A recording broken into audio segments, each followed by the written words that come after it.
So hello everyone, good afternoon to all and चलिए start करते हैं आज का लेक्चर। डिफरेंट क्रॉपिंग सीजन्स, विभिन्न फसल ऋतुएं समझते हैं। खरीफ, रबी और जैद मेनली 3 क्रॉपिंग सीजन्स होते हैं इंडिया में। खरीफ की शुरुआत होती है मानसून के टाइम पे, जुलाई के टाइम पे। बोने का टाइम ये होता है, ठीक है। सोइंग का टाइम होता है, ये बुआई करी जाती है। और कटाई कब करी जाती है? अक्टूबर के टाइम पे, सितंबर अक्टूबर के टाइम पे कटाई करी जाती है। देन सितंबर अक्टूबर के टाइम पे जब इनकी कटाई करी जाती है खरीफ की, तो राबी की बुआई कर दी जाती है और राबी की कटाई करी जाती है अप्रैल में। अब अप्रैल में राबी की कटाई हो रही है, कटाई का सीज़न है, और ख़रीफ को बोया जा रहा है जुलाई के सीज़न में, यानी कि जब मानसून आ रहा है तब। तो मई और जून क्या होगा? मई और जून में जो है जैद चलेगा, ठीक है। मई और जून में जैद चलेगा। तो क्योंकि खरीफ जो है मानसून डिपेंडेंट है, इसीलिए इसको मानसून क्रॉप्स के भी नाम से जानते हैं। जैसे rice, sugar cane, jute, cotton, tobacco, maize, soybean, ground nut, millets, ये सब आएंगे आपके किसमें? खरीफ में। मिलेट्स वगैरह सब अभी पढ़ेंगे, ठीक है, जिसमें आपका बाजरा, रागी, ज्वार, ये सब आता है। तो ये मिलेट्स जो हैं आपके खरीफ में भी आएंगे, खरीफ में आएंगे ये भी। तो आपका राइस हो गया, मतलब जो भी गर्मियों के टाइम पे आप ऐसे याद कर लो फसलें उगाई जाती हैं वो खरीफ के अंडर में आएंगी। और जो भी सर्दियों के टाइम पे उगाई जाती हैं तो वो आएंगी राबी के तहत। जैसे कि वीट, बार्ले, ग्राम, ग्राम मतलब चना, ठीक है, चना हो गया। मस्टर्ड यानी सरसों हो गई। लिनसीड जिसको अलसी बोलते हैं, अलसी बहुत फ़ायदेमंद है ना, बहुत फ़ायदा करती है अलसी, खासकर ब्रेन के लिए। ओमेगा 3 वगैरह भी होता है उसमें। देन मटर हो गई। देन आपकी रेप सीड हो गई। अंडी, अरंडी इसको बोलते हैं, ठीक है, हमारे यहाँ पे अंडी बोलते हैं। शॉर्ट क्रॉपिंग सीज़न, ठीक है, ज़्यादा शॉर्ट क्रॉपिंग सीज़न है मई और जून के टाइम का। एग्जाम्पल इसके हैं watermelon, musk melon, cucumber, fodder, fodder crop जो होती हैं चारा वाली, ये सब आती हैं इसी में आपकी, ठीक है। तो ये सर्दियों वाली हो गई, ये गर्मियों वाली हो गई, और ये इंटेंस भयंकर गर्मियों वाली हो गई, जिसमें कि आपका तरबूज, खरबूज, ककड़ी, चारा, ये सब फसलें आती हैं, ठीक है। ध्यान रखना इसमें क्रॉपिंग सीज़न क्या है, कब बुआई, कब कटाई। बहुत आसान है यार। गर्मियों में फिर अक्टूबर के टाइम पे, जैसे दिवाली के टाइम पे कट जाएगा, फिर वो उग जाएगा। अप्रैल के टाइम पे कट जाएगा, होली के टाइम पे। होली के टाइम पे जब कट जाएगा तो मई जून में क्या होगा? मई जून में ज़ैद हो जाएगा, ख़त्म। ये थोड़ा सा आपको याद करना होगा, ठीक है। तो ये थोड़े से वैसे नहीं, अगर इंग्लिश मीडियम में हो आप तो इंग्लिश थोड़े से अंग्रेजी टाइप नाम लग रहे हैं। बार्ले, ग्राम, मस्टर्ड, लिनसीड, रेपसीड, कैस्टर। यहाँ क्या है? मेज, टोबैको, तम्बाकू, सोयाबीन, थोड़े से कॉटन, ठीक है। थोड़े से ऐसे नहीं, रफ एंड टफ नाम टाइप लग रहे हैं। अब पता नहीं, मैंने तो भाई फील लेके याद दिया था, सच बताऊँ तो। अब फील आप मेरी ले पा रहे हैं, मेरी वाली फील ये नहीं, वो तो नहीं, लेकिन भाई याद तो करना पड़ेगा इसको। मैंने फील लेके याद किया था, इसमें थोड़ा सा अंग्रेजी टाइप। मतलब ये से वीट और राइस है, ये तो सबको पता होता है भाई। मानसून के टाइम पे धान की खेती होती है क्योंकि तभी पानी लगेगा। शुगर केन भी एक वाटर इंटेंसिव क्रॉप है। वाटर इंटेंसिव का मतलब है कि बहुत ज़्यादा इसको पानी चाहिए। ये भी वाटर इंटेंसिव है, तो ये भी उसी टाइम पे होगी। बाकी तम्बाकू, मेज, सोयाबीन, मूंगफली, ये सब जो है इसको ग्राउंड नट, मूंगफली पढ़ो, ठीक है। तो ऐसे हिंदी टाइप या रफ एंड टफ नाम जो है इसके हों खरीफ के। यहाँ पे gram, mustard, barley, pea, castor, rapes अंडी नहीं पढ़ना आपने, इसको कैस्टर पढ़ना है, ठीक है। तो खरीफ ये हुई आपकी rice, sugar cane, jute, cotton, maize और सोयाबीन। रबी की अगर बात करें, wheat, barley, mustard, linseed, linseed अलसी, ये भी बहुत फ़ायदा करती है, ओमेगा 3 इसमें होता है, ठीक है। लिनसीड हो गई आपकी, जो वाटरमेलन सीड हो गई आपकी, सनफ्लावर सीड हो गई, काफ़ी अच्छी है। लिनसीड तो बहुत अच्छी होती है, अलसी बोलते हैं इसको, कैस्टर, ये देख रहे हो, यही है। जूम किया जाए, यही है वो। इसी को बोतल में भरता था मैं, ये पक जाता है ना फल, इसी के अंदर से निकलती है फूट फूट के। भाई बचपन के दिन ताज़ा हो गए अंडी को देख के। तो ककम्बर, ठीक है, खीरा, ये सब जैद में आएंगे। खीरा, वाटरमेलन, मस्कमेलन, सब मेजर क्रॉप्स। अब हम क्या है, क्रॉप स्पेसिफिक पढ़ेंगे थोड़ा सा। जैसे राइस, तो rice is also known as paddy before processing, यानी कि जब धान बोलते हैं ना, धान ही चावल है, धान ही चावल है, ऐसे पैडी राइस है, ये धान है, ये चावल है। India is the second largest producer of rice after China, ठीक है। सेकेंड लार्जेस्ट प्रोड्यूसर है चाइना के बाद, अगर बात करेंगे। अच्छा, चाइना के बारे में ध्यान रखना, चाइना में जो एरेबल लैंड है, एरेबल लैंड का मतलब है जिसपे खेती करी जा सकती है, वो भारत से ज़्यादा है, ध्यान रखना, ठीक है। लेकिन जितने में एग्रीकल्चर करता है चाइना, वो कम है इंडिया से। जितने में हो सकता है वो ज़्यादा है भारत से, लेकिन इंडिया एग्रीकल्चर ज़्यादा लैंड में करता है एज़ कम्पेयर टू चाइना, लेकिन प्रोडक्टिविटी हमारी उनसे कम है। यानी हो सकता है कि इतने पार्ट ऑफ लैंड से, मान लो कि कोई किसी चीज़ का 100 किलो प्रोडक्शन कर रहे हैं, यही चाइना 1000 किलो कर रहा होगा, यानी हमसे ज़्यादा प्रोडक्शन, ठीक है। तो प्रोडक्टिविटी ज़्यादा है। इट इज़ सोड इन स्वैम्पी एरियाज, जहाँ दलदली, भाई आपको पता है पानी वानी भर के रोपाई होती है, पानी भरा होता है खेत लबालब, उसमें रोपाई होती है कि नहीं होती है, ठीक है। Methane and other gases are emitted from flooded rice fields by bacteria. तो मेथेन वगैरह यहाँ से एमिट होती है, जो बैक्टीरिया होते हैं वो ऐसा करते हैं कि वो वहाँ से मेथेन, जिसको हमने कल देखा था मार्श गैस के नाम से जानते हैं, ये रिलीज होती है यहाँ से, ठीक है, Marsh gas. It requires high temperature and high rainfall. कहाँ ग्रो होती है? तो जहाँ पर रेनफॉल अच्छी खासी होगी। ईस्टर्न इंडिया में, जैसे पर्टिकुलरली इन वेस्ट बंगाल, ये 3 सीजन में ग्रो करी जाती है, औस, अमन एंड बोरो। औस का मतलब है जुलाई अगस्त का टाइम, मतलब इसको 3 सीजन में ग्रो किया जाता है। अमन का टाइम है दिसंबर जनवरी का, और बोरो का टाइम क्या है? बोरो है आपका मार्च से लेके मई तक, मार्च से मई तक का। तो 3 सीजन में ग्रो किया जाता है। तो इसी वजह से अगर आप देखो, तुम ईस्ट इंडिया साउथ इंडिया में जाओ, दबा के चावल खाते हैं लोग, दबा के एकदम, मतलब दबा के चावल ही चावल चलता है पूरा। अब आते हैं सम मेजर इसमें क्रॉप्स में वीट, गेहूँ की अगर बात करेंगे तो अभी हमने देखा राबी है, 50 से 70 सेंटीमीटर की यहाँ पे रेनफॉल रिक्वायर्ड है। और हमें पता है कि जो विंटर की रेनफॉल होती है वो राबी क्रॉप्स के लिए, जैसे कि गेहूँ, इसके लिए, वीट के लिए बहुत यहाँ पर हेल्पफुल मानी जाती है। शुगर केन, गन्ने की बात करें, टेम्परेचर 21 से 27 डिग्री सेल्सियस चाहिए। रेनफॉल की अगर बात करें 75 से 100 सेंटीमीटर चाहिए, ठीक है। तो तापमान 21 से 27 डिग्री सेल्सियस और वर्षा की आवश्यकता है 75 से 100 सेंटीमीटर की। यानी कि ये एक वाटर इंटेंसिव क्रॉप है, ध्यान रखना है, इसको पानी बहुत चाहिए। और ये वैसे तो हम खरीफ में रखते हैं, लेकिन ईयर लॉन्ग भी इसको ग्रो किया जाता है, पूरे साल में इसको ग्रो किया जाता है, लेकिन बुआई के टाइम पे प्रेफर किया जाता है मानसून का टाइम, क्योंकि वाटर इंटेंसिव क्रॉप है। अब आते हैं चाय जो मोदी जी बेचते थे उस रेलवे स्टेशन में। तो T is grown in acidic, fertile, well drained soil, यानी एसिडिक सॉइल, एसिडिक होनी चाहिए, फर्टाइल होनी चाहिए और वेल ड्रेन्ड होनी चाहिए। वेल ड्रेन्ड का मतलब याद आया? वेल ड्रेन्ड का मतलब है कि उसमें ग्रेन साइज उतना बड़ा ना हो कि पानी परकुलेट ना कर पाए, तो पानी उसमें परकुलेट कर पाए, वेल ड्रेन्ड होनी चाहिए, ठीक है। With high organic matter that is rich in humus, with high organic matter. और टी के लिए चाहिए कि भाई थोड़ा सा ना ढलान टाइप हो, ढलान इसलिए हो सो दैट कि पानी रुके नहीं, क्योंकि अगर पानी रुकने लगा, वाटर लॉगिंग हो गई, तो इसकी जड़ें सड़ जाती हैं बहुत जल्दी, ठीक है, वो सड़ जाता है। तो इसीलिए थोड़ा सा ग्रेडियंट हल्का सा यहाँ पर चाहिए, हल्का सा ग्रेडियंट चाहिए, सो दैट कि वाटर यहाँ पर स्टे ना करे। Tea plants grow well in shade, इनको शेड भी चाहिए थोड़ी सी, ठीक है। तो बड़े बड़े पेड़ लगाए जाते हैं उनके, उससे इनको शेड मिलती है। और टी आपको देखने को मिलेगी 2 पार्ट ऑफ इंडिया में, एक तो टॉप मोस्ट प्रोड्यूसर तो असम है, लेकिन साउथ में आपको देखने को मिलेगी, केरल वगैरह में जाओगे तो वहाँ पर टी गार्डन्स आपको बढ़िया देखने को मिलेंगे। और नॉर्थ ईस्ट में भी, जैसे वेस्ट बंगाल के दार्जिलिंग में, असम में, ठीक है, टी गार्डन्स बहुत फेमस है यहाँ के। So top most producer India में असम है, और top most producer overall world में चाइना है, सेकंड नंबर पे इंडिया है, और थर्ड नंबर पे केन्या आता है। तो अब आते हैं लेगुमिनस क्रॉप्स पे। तो लेगुमिनस क्रॉप्स क्या होती हैं, लेग्यूम्स क्या होते हैं? तो लेग्यूम्स होते हैं, India is the largest consumer and producer of leguminous crops. India largest consumer भी है, प्रोड्यूसर भी है। इसमें आती हैं दालें, लेंटिल्स है ना, उड़द, मूंग, अरहर, किडनी बीन्स यानी राजमा, सोयाबीन, मूंगफली, ये सब आपके आएंगे लेग्यूम्स में। आपके ये भी पीस वगैरह भी आ जाते हैं, मटर वगैरह, ठीक है। तो ये सब लेग्यूम्स होते हैं। लेगुमिनस जो प्लांट होते हैं, अब ये क्यों इंडिया इसका टॉप मोस्ट प्रोड्यूसर कंज्यूमर है? क्योंकि इंडिया में मेजर प्रोटीन सोर्स है ये। इंडिया में मेजॉरिटी लोग नॉन वेजिटेरियंस हैं, जो कि एक अच्छी बात है।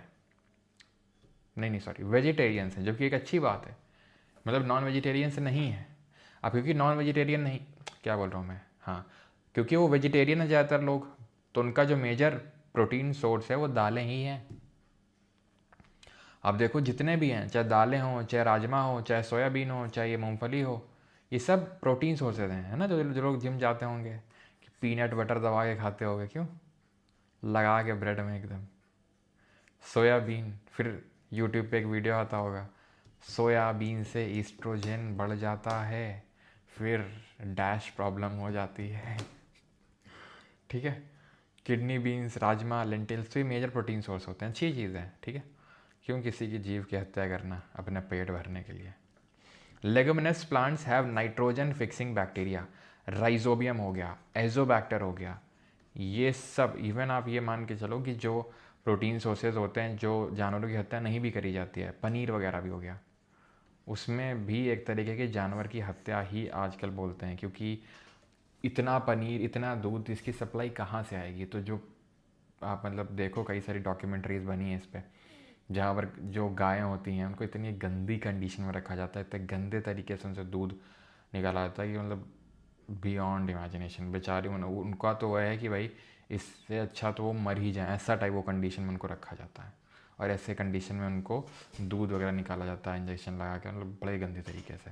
तो ये बोला जाता है कि भाई दूध का रंग सफ़ेद नहीं लाल होता है, क्योंकि इतना सप्लाई हमारा जो डिमांड है उसको फुलफ़िल करने के लिए क्या किया जाता है, एक तो ये सारी गंदी कंडीशन में इनको बेचारों को रखा जाता है जानवरों को, और ऊपर से और वो भी फुलफ़िल ना हो पाया तो मिक्सिंग करी जाती है। अब इतना सारा दिवाली में खोया वाली चाहिए, खोया वाली चाहिए मिठाई, अब खोया वाली तो चाहिए, खोया होना भी तो चाहिए उतना, और खोया को होता है बहुत सारे दूध से थोड़ा सा खोया बनता है, उसको उसको क्या वो हमारे यहाँ औटना बोलते हैं, औट औट के वो है ना, उसको गर्म कर कर करके, तो कहाँ से इतनी सप्लाई आएगी, तो फिर मिक्सिंग होगी। ये तो हमें खुद समझना चाहिए कि जब दूध की सप्लाई उतनी नहीं है तो खोया आ कहाँ से रहा है। लेकिन ना ना ना ना, दिवाली के टाइम पे चाहिए तो खोया वाली, चाहे तुम सड़ा हुआ दे दो, लेकिन कोई तो कुछ तो हो जाएगा, भगवान नाराज़ हो जाएंगे या कुछ तो हो जाएगा, तो इसलिए जो है। तो पल्सेस राजमा, तो ये जो बैक्टीरिया होते हैं ना, इनकी खासियत क्या होती है, खासियत ये होती है कि लेग्यूमिनस जो क्रॉप्स होती हैं, दलहनी फसलें होती हैं, इनको वो नहीं देना पड़ता है, फर्टिलाइज़र वगैरह ज़रूरत नहीं पड़ती है, क्योंकि जो बैक्टीरिया होते हैं राइजोबियम एजोबैक्टर, ये इनके जड़ों में रहते हैं, इनके रूट्स में रहते हैं, और सिम्बायोटिक रिलेशनशिप मैनेज करके रखते हैं, लिखा होगा ये देखो। तो सिम्बायोटिक रिलेशनशिप मैनेज करके रखते हैं, जिसके थ्रू क्या होता है कि ये बैक्टीरिया कुछ हेल्प लेते हैं किसकी, न्यूट्रिएंट्स वगैरह लेते हैं रूट से जो ये होती हैं, और इनको जो एटमॉस्फेरिक नाइट्रोजन है, जो हमारे एटमॉस्फेयर में नाइट्रोजन है जिसको प्लांट लोग डायरेक्टली यूज़ नहीं कर पाते हैं, नाइट्रोजन चाहिए तो उनको, लेकिन डायरेक्टली यूज़ नहीं कर पाते एटमॉस्फेरिक नाइट्रोजन को, तो ये लोग क्या करते हैं, राइजोबियम एजोबैक्टर लोग एटमॉस्फेरिक नाइट्रोजन को यूजेबल नाइट्रोजन में कन्वर्ट कर देते हैं। ठीक है, तो पल्सेस राजमा ये सब आते हैं आपके। अब इसमें जो राजमा होता है उसमें नाइट्रोजन फिक्सिंग बैक्टीरिया नहीं होता है, तो उसमें फिर डालनी पड़ती है फर्टिलाइजर्स। ठीक है, चलो आगे बढ़ते हैं। मिलेट्स, मिलेट्स आजकल काफ़ी चर्चा में है, तो वो मिलेट्स जिसको कि गांव वालों ने ठुकरा दिया था, उसको शहर वालों ने अपना लिया। क्योंकि गांव वालों ने इसलिए अपनाया था कि शहर वाले, कि भाई जो शहर वाले हैं वो रोटी खा रहे हैं, तो रोटी लाइक मतलब स्टैंडर्ड जो रहता लोग वो लोग खाते हैं, तो गांव में लोगों ने रोटी खाना शुरू किया। जब गांव ने रोटी खाना शुरू किया तो शहर वाले अब मिलेट्स खाने लगे। ठीक है, जिसको फिंगर मिलेट बोलते हैं, पर्ल मिलेट हो गया, यानी कि रागी, ज्वार, ठीक है, और आपका बाजरा, इन सब में इनके बहुत फ़ायदे हैं। पहला फ़ायदा तो ये है कि इनको ये वाटर इंटेंसिव नहीं है। ठीक है, they are not water intensive, यानी इनको बहुत ज़्यादा, they are not water intensive, ये वाटर इंटेंसिव नहीं होती हैं, इनको बहुत ज़्यादा पानी की आवश्यकता नहीं पड़ती है। तो ये चीज़ यहाँ पे नोट करने वाली है कि बहुत ज़्यादा यहाँ पर इनको पानी की आवश्यकता नहीं पड़ती है, पहली चीज़। ठीक, तो ग्राउंड वाटर लेवल भी नीचे नहीं जाता है। दूसरी चीज़, इनको बहुत ज़्यादा फर्टिलाइज़र्स की भी ज़रूरत नहीं पड़ती है, आराम से उग जाती हैं। पहले गांव में इनको खिलाया जाता था, जानवरों को, गाय भैंसों को खिलाया जाता था, ये हालत थी। ठीक है, इनसे तो क्या ही, लेकिन अब इनकी जो प्रॉपर्टीज़ हैं अब वो हमें समझ में आ रही हैं कि इनमें बहुत सारे मिनरल्स होते हैं। आज लोग वाइटामिन्स और मिनरल्स खाते हैं, मिनरल्स में जिंक, मैग्नीशियम, मैंगनीज, ये सब आते हैं, वो सब इसमें देखने को मिलता है। जो मिनरल्स इंपॉर्टेंट होती हैं छोटी छोटी चीज़ों के लिए, हमारे बालों के लिए, हमारे नाखूनों के लिए, हमारे स्किन के लिए, वो सब होते हैं इसमें। साथ ही साथ इसमें डाइट्री फाइबर भी होता है। ठीक है, डाइट्री फाइबर भी होता है, जो हमें फाइबर आपको पता होना चाहिए, अभी तो बायोलॉजी नहीं पढ़ी, तो फाइबर हमें क्या करता है, रफेज प्रोवाइड करता है, जो हमें डाइजेशन में हेल्प करता है। तो ये मिनरल्स, फाइबर, ये सब देखने को मिलते हैं मिलेट्स में, और वाटर इंटेंसिव नहीं होते हैं, इसलिए जो है इनको सुपर फूड या श्री अन्न बोला गया है। ठीक है, सुपर फूड या श्री अन्न बोला गया। टॉप मोस्ट प्रोड्यूसर अगर इसमें बात करेंगे तो इट इज़ राजस्थान। राजस्थान इसमें टॉप मोस्ट प्रोड्यूसर है। Okay, Rajasthan is the top most producer. Example इसमें बाजरा, रागी, ज्वार, ज्वार मतलब आपका जो सोरगम बोलते हैं इंग्लिश में, रागी मतलब फिंगर मिलेट, तो ये सब आते हैं आपके मिलेट्स में। देन आते हैं ऑयल सीड में, तो India is the second largest producer of oil seed after China. तो चाइना के बाद दूसरा सबसे बड़ा प्रोड्यूसर है तिलहन का, ऑयल सीड का, इंडिया। टॉप मोस्ट इंडिया में प्रोड्यूसर अगर बात करेंगे तो गुजरात है। ग्राउंडनट हो गया, कोकोनट हो गया, मस्टर्ड यानी कि जो सरसों होती है, सेसम हो गया, है ना, कॉटन सीड हो गया, सोयाबीन, ये सब बहुत इंपॉर्टेंट माने जाते हैं एज ऑयल सीड्स। अभी आते हैं हॉर्टिकल्चर क्रॉप्स पे। Horticultural crops are plants that are grown for food, medicine, aroma और aesthetics. They include fruits, vegetables, ornamental plants. ठीक है, फूड, मेडिसिन, अरोमा और एस्थेटिक्स, तो इन सब के लिए यूज़ किया जाता है हॉर्टिकल्चर। ये इन सब को बोलते हैं हॉर्टिकल्चर। हॉर्टिकल्चर का मतलब कुछ नहीं, जो बागबानी होता है जिसमें कि फल और सब्जियां आते हैं। ठीक है, तो ये ध्यान रखना है। It is associated with golden revolution. तो जो गोल्डन रेवोल्यूशन है उससे एसोसिएटेड है आपका पूरा हॉर्टिकल्चर। हॉर्टिकल्चर को गोल्डन रेवोल्यूशन के तहत रखते हैं। India produces 13% of world's vegetable. Bharat पूरे विश्व की 13% जो है सब्जियां उनका उत्पादन करता है। कॉफ़ी पे आते हैं। Blossom शार्स help in the growth of coffee. Coffee की ग्रोथ में ब्लॉसम शार्स हेल्प करते हैं। सॉइल रिक्वायर्ड लैटेराइट होती है यहाँ पर। कॉफ़ी और टी दोनों के लिए हमने पढ़ा था, कॉफ़ी, टी और कैशियम नट के लिए लैटेराइट। लैटेराइट कैसे बनती है रिकॉल करो तो लैटेराइट लीचिंग यानी कि निच्छलन प्रक्रिया से बनती है। जहाँ पर बहुत ज़्यादा रेनफॉल होती है वहाँ पर आपको लैटेराइट देखने को मिलती है। Coffee bowl of the world Brazil को बोलते हैं। इंडिया में कॉफ़ी बाउल अगर देखेंगे टॉप मोस्ट प्रोड्यूसर कर्नाटक है, और कर्नाटक में भी स्पेसिफिकली बाबा बुदन हिल्स हैं। तो बाबा बुदन हिल्स में ये फेमस हैं आपकी यहाँ पर अराबिका, लिब्रिका, रोबस्टा। बहुत ही हाई ग्रेड की ये कॉफ़ी होती है, बहुत महंगी भी बिकती है ये। Coffee is grown in the western Ghats of Karnataka, Kerala, Tamil Nadu, Andhra, Orissa and the north east states. T की तरह इसको भी आपको ये चाहिए, लैटराइट सॉइल ही चाहिए। ठीक है, लैटराइट सॉइल, बट ये इसको एसिडिक और वेल ड्रेन्ड सॉइल चाहिए। तो ये थोड़ा सा यहाँ पे देखना, और ये शेड में ग्रो करती है और थोड़ा सा यहाँ पर एलिवेटेड पार्ट चाहिए, है ना, ग्रेडियंट हो। अब आते हैं फाइबर क्रॉप्स पे। तो 3 फाइबर क्रॉप्स पढ़नी है, कॉटन, जूट और हेम्प। तो cotton is cultivated on black soil. It is a fibre crop and is also known as silver fibre. इसको 210 फ्रॉस्ट फ्री डेज की रिक्वायरमेंट होती है, 210 पाला रहित दिन, और 6 से 8 महीने चाहिए इसको पूरी तरीके से मेच्योर होने में। तो ब्लैक सॉइल की अगर बात करेंगे तो रेगर के नाम से जानते हैं। ओके, कहाँ पर पाई जाती है? तो जो ये डेक्कन प्लेट्यू का नॉर्थ वेस्टर्न पार्ट है वहाँ पर इसको देखने को मिलता है। एंड ब्लैक सॉइल जो कि इम्परमेबल होती है, सेल्फ फ्लोइंग कैरेक्टरिस्टिक्स के लिए जानी जाती है, इसको हम रखते हैं किसमें? वर्टिसॉल में।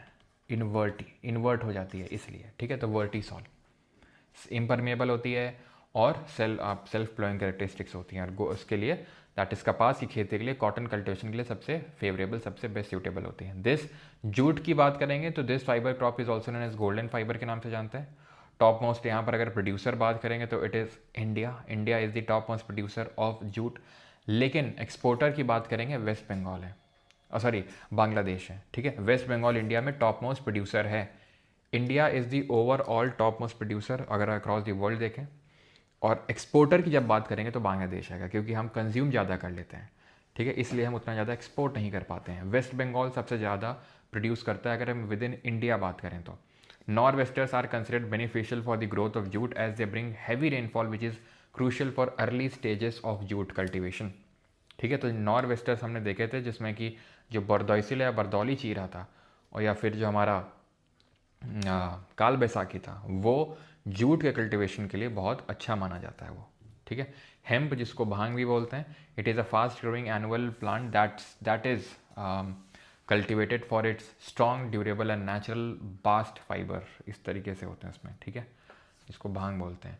Silk is a natural fibre that comes from the cocoons of silk worms which are raise in a process called as sericulture. तो जो कोकून्स होते हैं, ठीक है, ये जो आपके सिल्क वर्म्स होते हैं, ठीक है, इनके जो कोकून्स होते हैं उससे सिल्क जो है बनाई जाती है, एंड इसको हम सेरीकल्चर भी बोलते हैं। Silk is an animal fibre and is one of the strongest natural fibres है। बाकी अगर हम देखें कॉटन, जूट और हेम्प, ये आपके नेचुरल प्लांट फाइबर्स हैं। Silk is a natural animal fibre. Okay, alright.